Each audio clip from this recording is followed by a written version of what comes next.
الحمد لله الذي أرسل رسوله بالهدى ودين الحق بشيرا ونذيرا وداعيا إلى الله بإذنه وسراجا منيرا وأشهد أن لا إله إلا الله وحده لا شريك له وأشهد أن سيدنا محمدا عبده ورسوله وصفي الله من خلقه وحبيبه إمام الأنبياء وسيد المرسلين اللهم صل على سيدنا محمد وعلى آله وصحبه وسلم تسليما كثيرا أما بعد فيا عباد الله اتقوا الله حق تقاته ولا تموتن إلا وأنتم مسلمون. Blessed Friday Jamaah Rahimahullah, let us increase our taqwa in Allah subhanahu wa ta'ala by obeying all of His commands and abstaining from what Allah has prohibited upon us. May Allah subhanahu wa ta'ala make us better Muslims in our subservience to Him and in our relations with His creations. Ameen. Ya Rabbal Alameen.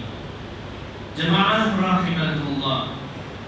As Muslims, we are taught that there is a proper treatment of the blessings that Allah subhanahu wa ta'ala has bestowed upon us. We are duly informed to treat these blessings with care so as not cause harm or damage. And we are constantly reminded to always be thankful even if there are aspects of the blessings which we dislike. In this week's khutbah, we remind us on the need to apply this treatment for the one blessing that we tend to always take for granted, which is our spouse. Jama'ah Rahimahullah, marriage is highly encouraged sunnah of the Prophet sallallahu alaihi wasallam, with the goal of establishing tranquility, love, and compassion between spouses. This is the paradigm of a peaceful marriage as expressed in Surah Al-Rum, verse 21. It is one that is characterized by mutual support and dependency. Allah subhanahu wa ta'ala mentions, أعوذ بالله من الشيطان الرجيم بسم الله الرحمن الرحيم ومن آياته أن خلق لكم من أنفسكم أزواجا لتسكنوا إليها وجعل بينكم مودة ورحمة إن في ذلك لآيات لقوم يتفكرون. صدق الله العظيم.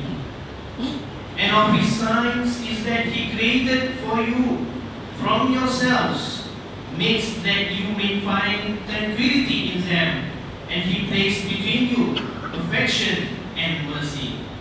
Indeed, in that are signs for our people who give thought. Unfortunately, not all marriages reflect such ideas. Instead of tranquility, there are spouses who live in fear of their partners. Instead of love and compassion, they live in constant anger and hatred towards their partners. My dear brothers in Islam, domestic violence does happen in many families, including those from our community. While this is a topic many choose to avoid discussing, it is a topic on which the Muslim community must firmly establish its disapproval. The Prophet Muhammad had clearly stated in his hadith, the most complete of the believers in their faith are those with the most excellent character, and the best of you are the best in behavior to their wives. Hadith reported by Imam Tirmidhi. Islam has never condoned domestic violence. Instead, it taught us that there is reward and merit in being patient and to focus on the good of our partners. Allah has said in Surah An-Nisa, verse 19. Bismillahirrahmanirrahim. Ya ayyuhalladhina amanu la yahillu lakum an tarithu an-nisaa karha wa la ta'dhuluhunna litadhhabu bi ba'd ma ataytumuhunna illa an ya'tina bi fahishatin mubayyinah wa 'ashiruhunna bil ma'ruf fa in karihtumuhunna فعسى أن تكرهوا شيئا ويجعل الله فيه خيرا كثيرا. صدق الله العظيم. Which means, oh you who believe, you are forbidden to inherit women against their will, and you should not treat them with harshness, so that you may take away part of what you have given them, unless they commit a clear immorality, and live with them honorably. For if you dislike them, it may be that you dislike a thing, and Allah brings through in a great deal of good.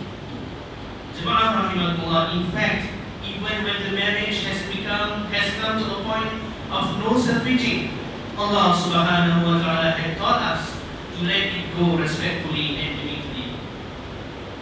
Allah ta'ala mentioned in Surah Al-Baqarah, verse 229, At-talaqu marratan فَإِمْسَاكُمْ بِمَعْرُوفٍ أَوْ تَسْرِيحٌ بِإِحْسَانٍ. Divorce is allowed twice. Then choose either honorable retention or letting go kindly. It is hence most disappointing when there are small pockets of those who profess to be Muslims choose to rationalize that their acts of domestic violence using religious justifications. Rasulullah SAW himself had expressed his bewilderment on men who beat their wives when they are people whom they share the most intimate details of their lives with.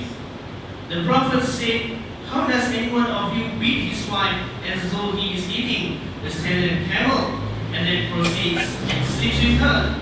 Hadith reported by Imam Bukhari. Jama'ah rahimahullah, the domestic abuse usually happens behind closed doors. In fact, it can even happen to the most unlikely people. It can happen to the most religious, educated, and seemingly happiest families.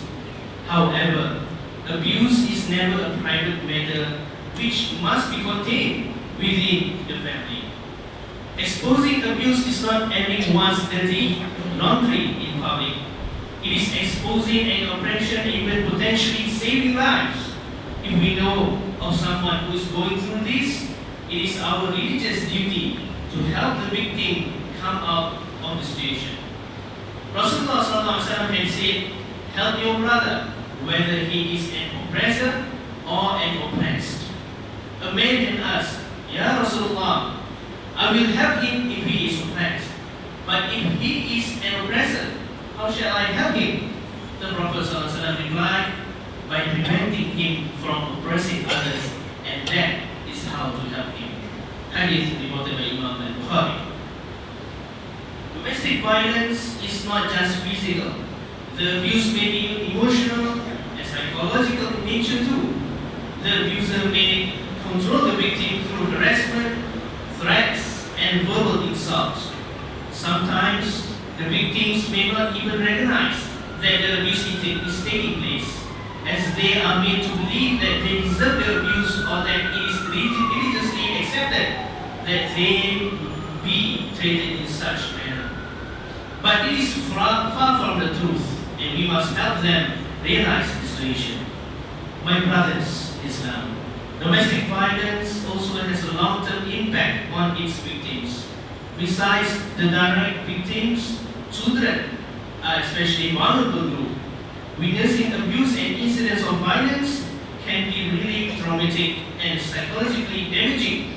It is hence imperative that we help to report acts of any family violence early. It is a misconception to think that stepping in is wrong. In fact, to not interfere is to prolong the suffering of the victims and encourage further abuse.